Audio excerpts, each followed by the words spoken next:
The role of a British scientist residing in India is one of the last essayed by the Tom Alter for a movie titled Out of Time. The sci-fi horror movie's director Arijit Lahiri, who is seeking crowdfunding for the finishing touches, hopes it pays a tribute to the legacy of the actor. Tom Alter lost a battle against skin cancer in September. Tom Sir plays the character of Dr. Maxwell, a British scientist from 1912 residing in India. Dr. Maxwell is trying to invent a time machine for his experiments and theories related to time travel. Nobody could have played this character better than him. He is truly one of the best people I have met in my life. He cooperated with us on every front. His acting prowess and craft was par excellence, and he was very spontaneous. Almost every take he gave us was good. In fact, since all his scenes were so good that we were spoiled for choice on the edit table. We are forever indebted to him and hope the film is able to pay tribute to his legacy, Lahiri said. The independent filmmaker says he had a tough time getting producers to understand the concept of the film, with which he wanted to try something really different than the usual easy, almost funny horror fare the Indian audience is used to.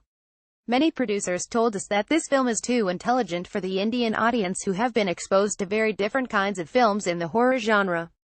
We beg to differ, he said.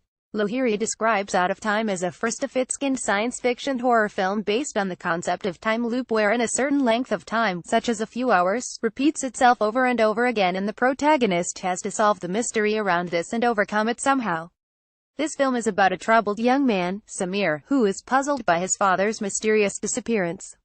He, along with his girlfriend and friends, goes to a colonial-era mansion to find some answers, but instead he gets stuck in a never-ending time loop, only to discover astonishing facts from the past, he said.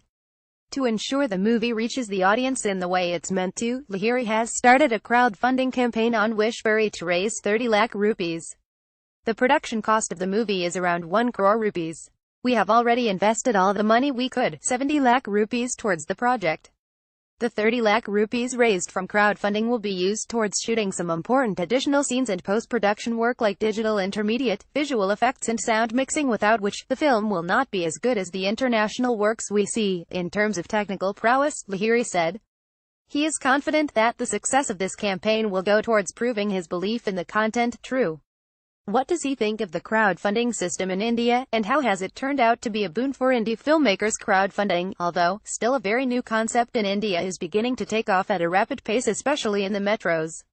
Though it was initially considered as a funding tool for social causes, people are now beginning to understand and fund creative projects.